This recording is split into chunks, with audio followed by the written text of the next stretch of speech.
ISL নিয়ে big update.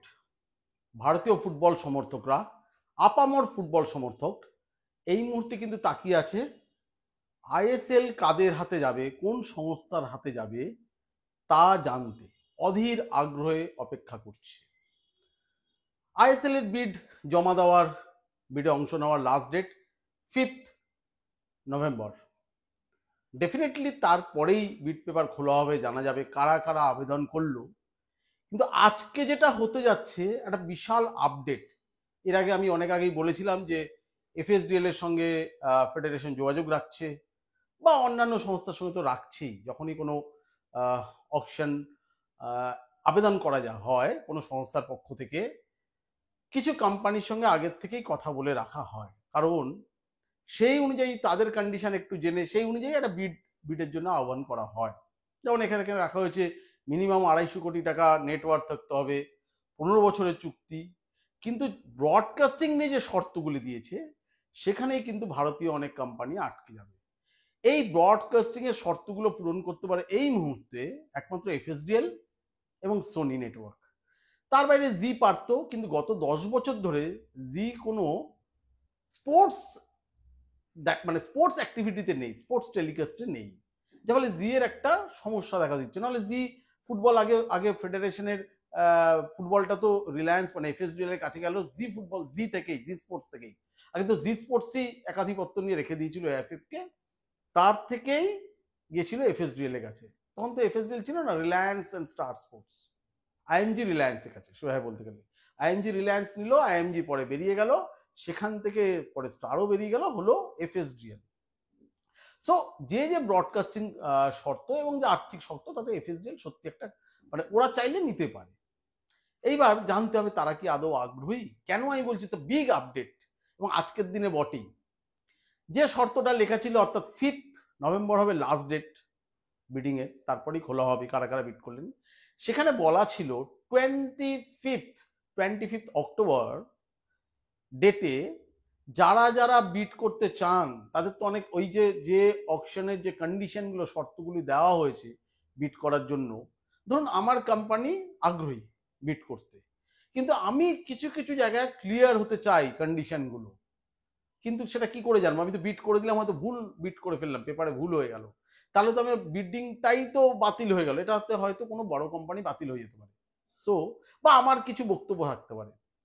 Federation ঠিক করেছিল আজ 25 অক্টোবর, সেই দিন যেদিনকে এই যারা যারা বিড করতে আগ্রহী সেই বিডারদের সঙ্গে একটা আলোচনায় বসবে ভার্চুয়াল, যেখানে তাদের কোনো কোয়েশ্চেন থাকতে, একটা মিটিং হবে আজকে, তাদের কোনো কোয়েশ্চেন থাকলে, কিছু কোয়েশ্চেনের রাইজ হলে ডেফিনেটলি সেটা তারা ক্লিয়ার করবে। এবং সেখানে দেখা যাচ্ছে 6টি কোম্পানি আগ্রহ দেখিয়েছে। So good for Indian football.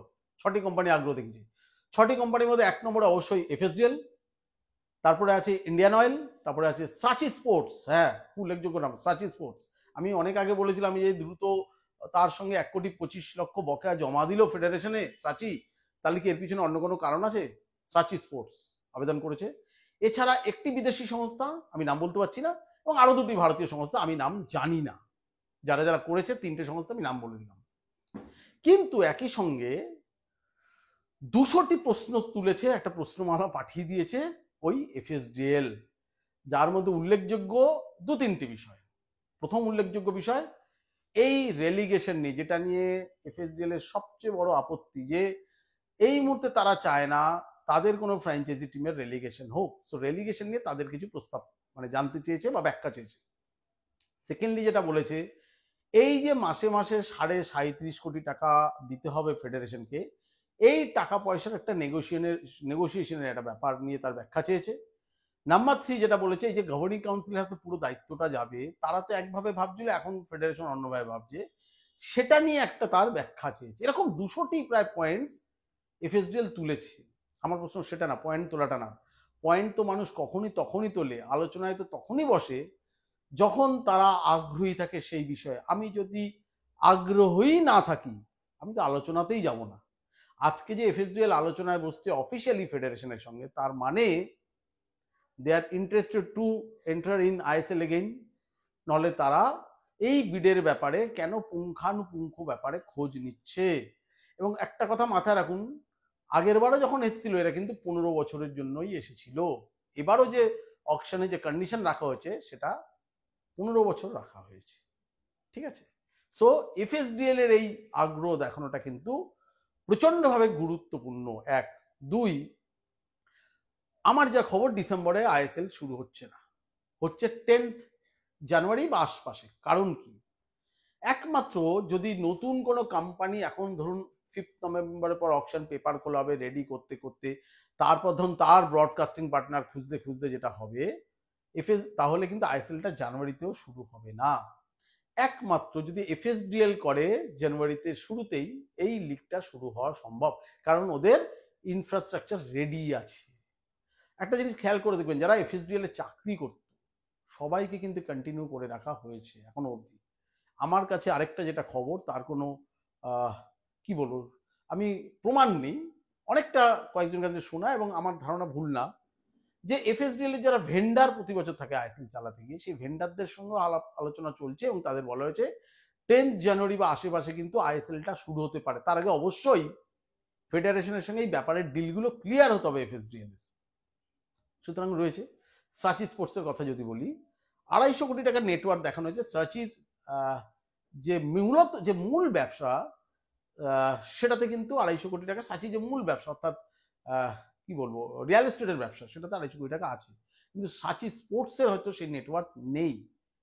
কিন্তু এখানে একটা এএফএফ সুন্দর একটা কন্ডিশন দিয়ে দিয়েছে যে তুমি কনসোর্টিয়াম করেও আবেদন করতে পারো। সাচির ক্ষেত্রে আর্থিক যে ক্রাইটেরিয়া দিয়েছে সমস্যা হবে না। সমস্যা কোনটায় হবে সাচির ক্ষেত্রে, যে ব্রডকাস্টিং পার্টনার, সাচির যে ব্রডকাস্টিং পার্টনার বা স্পোর্টস কোম্পানি হিসেবে যে অভিজ্ঞতা গত 10 বছরে, সেইটা সাচিন নেই।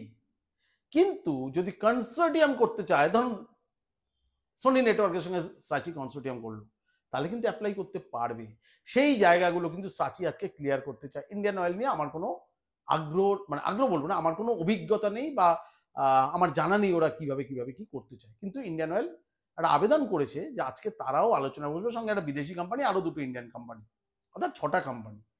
এটা গেল একটা ধাপ, যে এফএসডিএল অ্যাটলিস্ট আগ্রহ প্রকাশ করেছে আজকে আলোচনা বসার, এবং তারা 200টির মতো পয়েন্ট নিয়ে কিছু প্রশ্নের উত্তর চেয়েছে ফেডারেশনের কাছে। সেকেন্ড ধাপ, ওটা খুব বড় ধাপ। আজকে আইএসএল এর 10টি ক্লাব একটা চিঠি পাঠিয়ে দিয়েছে, আজকে না সরি গতকাল একটা চিঠি পাঠিয়ে দিয়েছে ফেডারেশনকে এই আইএসএল টেন্ডার সংক্রান্ত বিষয়ে। ভাবুন কোন সময়টা পাঠালো, আপনার মনে হচ্ছে না কোনো একটা জায়গায় সবাই যোগসূত্রে বাধা? কোন সময় পাঠালো?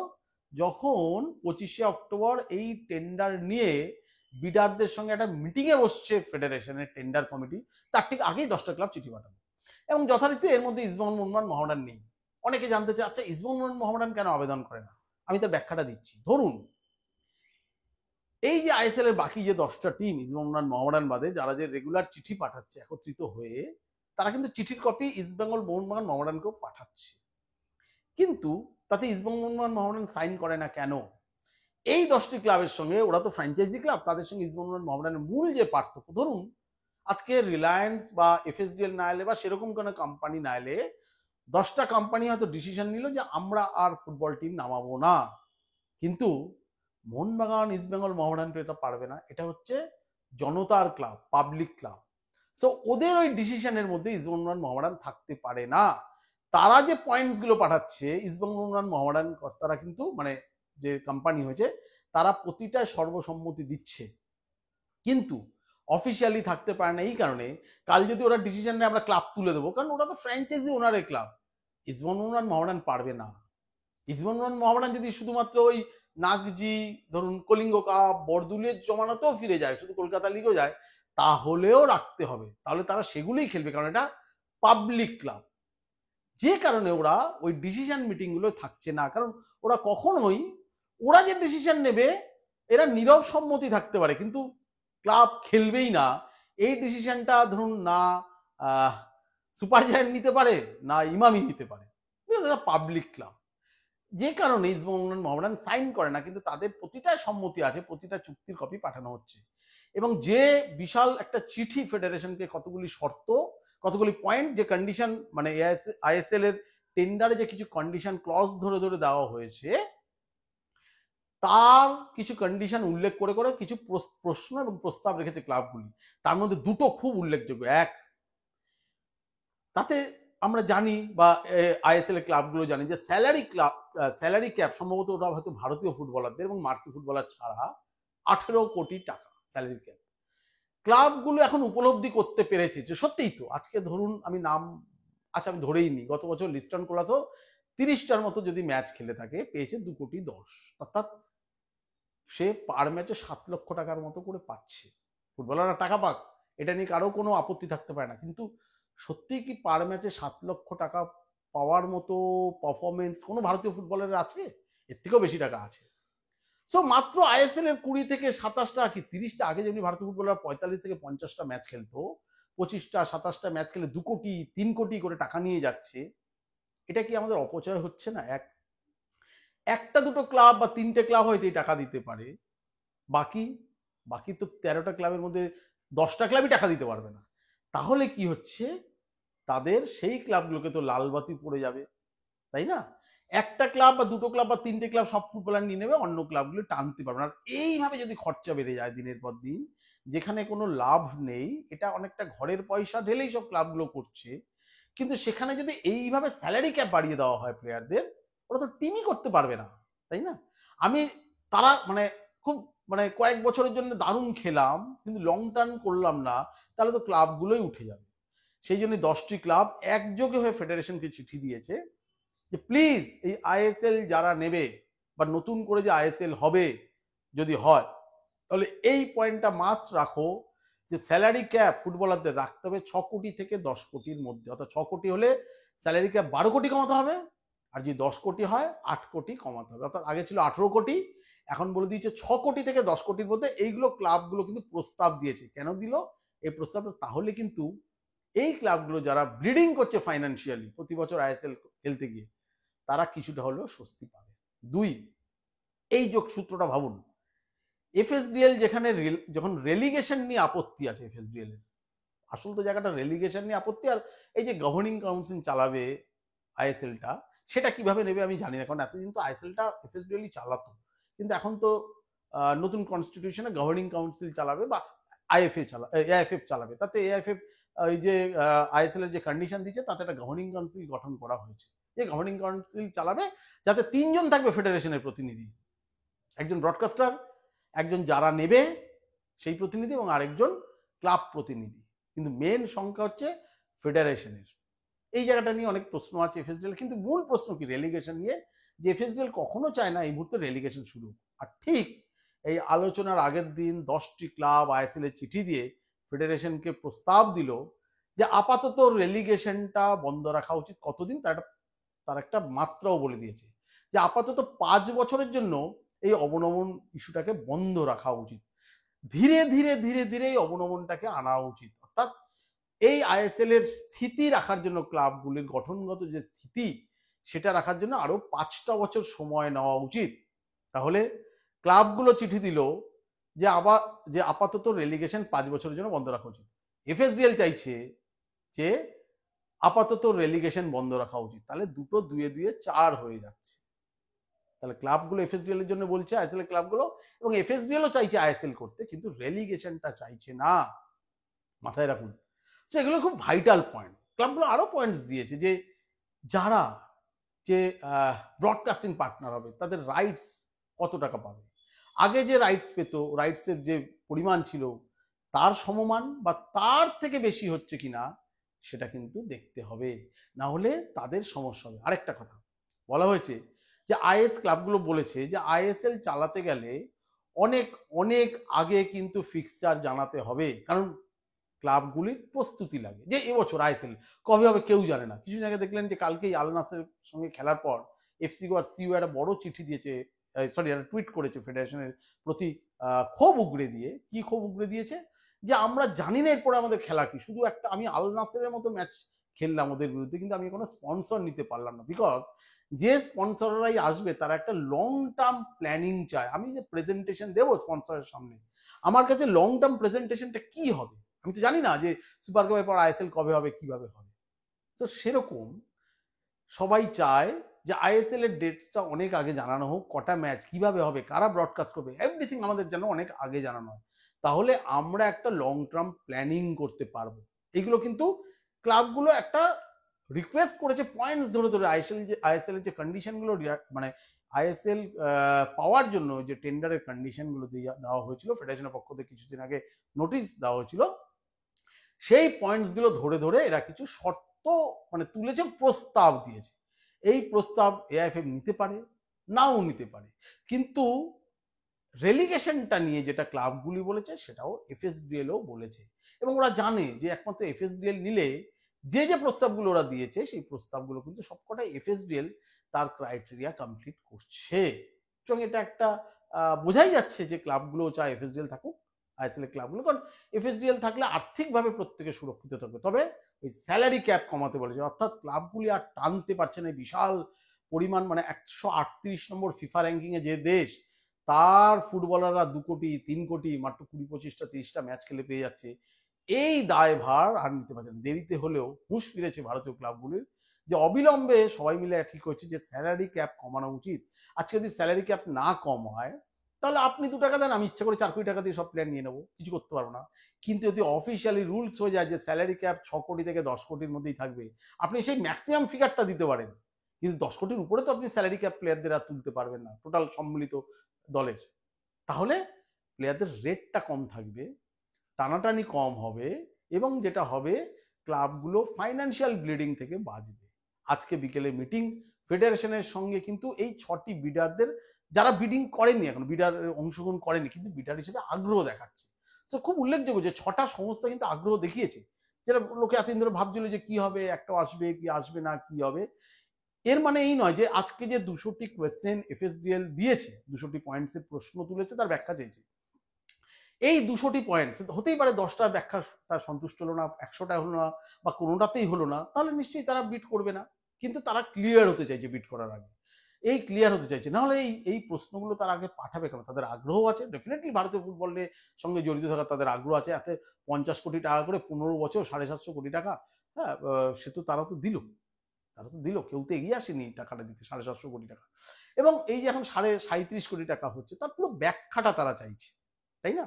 আজকে রিলায়েন্সের মতো সংস্থা থাকলে ক্লাবগুলো নিশ্চিন্ত বোধ করে যে যাদের আর্থিক ব্যাকবোন খুব স্ট্রং, এবং যাদের হাতে জিও হটস্টার আছে, সমস্ত কিছু রেডি আছে। সো ক্লাবগুলো চায় এফএসডিএল থাকুক, কিন্তু এফএসডিএল আগে শিওর হতে চাইছে যে তাদের হাতে কি থাকবে। তারাও তো ব্যবসায়ী, অবশ্যই ভারতীয় ফুটবলের মানে ফুটবল করে খুব একটা লাভ হয় না, ফুটবলে তারা থাকতে চায়। তাদের যে রিলায়েন্স ফাউন্ডেশন, সেখান দিয়ে যে প্লেয়ারদের বিভিন্ন ক্লাব নেয়, তারা কিন্তু কোনো তার বিনিময়ে কোনো লোনের টাকা নেয় না, তারা কিন্তু ফ্রিতেই দিয়ে দেয় প্লেয়ার, মানে প্লেয়ার বিক্রি করে না, কারণ তারা মনে করে এটা তাদের ফাউন্ডেশনের মানে অন্তর্ভুক্ত একটা কাজ। ফাউন্ডেশন কোনোদিন বিক্রি করে টাকা ইনকাম করতে পারে না। যেরকম এফএসডিএল অবশ্যই ব্যবসায়িক সংগঠন, কিন্তু এরকমও ভাবার কিছু নেই যে আইএসএল করে বিশাল টাকা তারা লাভ করে। তারা থাকতে চাইছে ভারতীয় ফুটবলের সঙ্গে। আগে পুরো ফুটবলের সমস্ত মার্কেটিং রাইটস ছিল ভারতীয় ফুটবলের, ইনক্লুডিং ন্যাশনাল টিম। এবার তারা শুধু আইএসএল নিয়ে, কিন্তু 200টি পয়েন্টস আমি জানি না কি কি করেছে, যে উল্লেখযোগ্য 3-4টি পয়েন্টস আমি জানি, সেটা আপনাদের বললাম। কিন্তু উল্লেখযোগ্য হচ্ছে যে এফএসডিএল আগ্রহ দেখানো, সেই কারণেই আজকে আলোচনায় বসতে চাইছি। আমরা 5 নভেম্বর পর ক্লিয়ার হয়ে যাব কারা বিট পেলো বা কারা পাবে, বা আদৌ এই আজকের ব্যাখ্যার পর, আজকের মিটিং এর পর, 6টি সংস্থা মিটিং করার পর আদৌ তারা আর আবেদন করবে কিনা আমি জানি না, আই ডোন্ট নো। কিন্তু আজকে মিটিংয়ে কিন্তু 6টা সংস্থা বসছে। এবার এরা কেউ দামি সংস্থা না সত্যি সত্যি আগ্রহী, সেটাও আমি বলতে পারবো না। খবর হচ্ছে 6টা সংস্থা বসছে, তার মানে এটা is a big big big update for ISL, এই বছরের যে কামিং আইএসএল আসছে তার জন্য। এবং আমার যা খবরই বললাম যে 10 হলে, যদি এফএসডিএল করে 10 জানুয়ারি বা তার আশেপাশে করবে, বাদ বাকি ফিক্সার টিক্সার তাদের তো টিম রেডি আছে, জানে কিভাবে ফিক্সার করতে হবে। পুরো ম্যাচ হবে কিনা জানি না, হয়তো এবছর কম ম্যাচ হবে, এবং আইএসএল এর কন্ডিশন আছে এবছর যদি কম ম্যাচ হয়, যে ম্যাচ সংখ্যা বলছে, তাহলে 37.5 কোটি না মিনিমাম 30 কোটি টাকা তাদের দিতেই হবে। এইসব নিয়ে কোনো বার্গেনিং আছে কিনা সেটা আজকের মিটিং এ ঠিক হবে। কিন্তু খবর হচ্ছে এই দুটোই, যে ক্লাবগুলি চিঠি দিয়ে বললো প্লেয়ারদের স্যালারি ক্যাপ কমাতে হবে এবং রেলিগেশনটা 5 বছর অফ রাখতে হবে। আরেকটা কি হলো, এফএসডিএল, সাচি, ইন্ডিয়ান অয়েল, একটা বিদেশি কোম্পানি, আরো 2টি কোম্পানি, একটা টোটাল 6টা কোম্পানি আজকে আলোচনা বসার আগ্রহ দেখালো আইএসএল টেন্ডার নিয়ে। অর্থাৎ 6টা কোম্পানি তো এলো আগ্রহে, দেখা যাক না আগ্রহে তাদের ডিসকাশনে কোনো পথ বেরোয় কিনা। সবচেয়ে ইম্পর্টেন্ট এফএসডিএলও আজকে আলোচনায় বসছে। কি হয় আপডেট জানলে নিশ্চয়ই এই ভিডিওতেই দেবো। কিন্তু কিন্তু কিন্তু প্লিজ আমার চ্যানেলটিকে আপনারা সাবস্ক্রাইব করুন, তাহলে এরকম আপডেট যা আপনি অন্য কোনো ইউটিউব চ্যানেলে পাবেন না, আমি আপনাদের পুরো একদম আন্দার কি বাদ দিতে পারবো। কিন্তু আমি আমার যারা দর্শক, আমার যারা সাবস্ক্রাইবার, আমার যারা ফলোয়ার, তাদের সঙ্গে আমার একটা তো পারিবারিক সম্বন্ধর মতো হয়ে গেছে, একটা পরিবার আমরা। আমি আপনাদের জন্যই কষ্ট করে এই খবরগুলো দিই, মানে আমার অনেক সময় বাঁচিয়ে এই মাঝরাতে ভিডিও করে বা সকালে করে যেভাবে সময় বাঁচিয়ে, আশা করি আপনাদের কাছে তো এই দাবিটুকু আমি রাখতেই পারি যে আমাকে একটু চ্যানেলটিকে সাবস্ক্রাইব করে একটু আমাকেও বুস্ট আপ করুন, আমাকেও একটু উল্লসিত করুন, যাতে আমিও উদ্বুদ্ধ হই আপনাদের এই নতুন নতুন ভিডিও দিতে। নমস্কার, ভালো থাকবেন।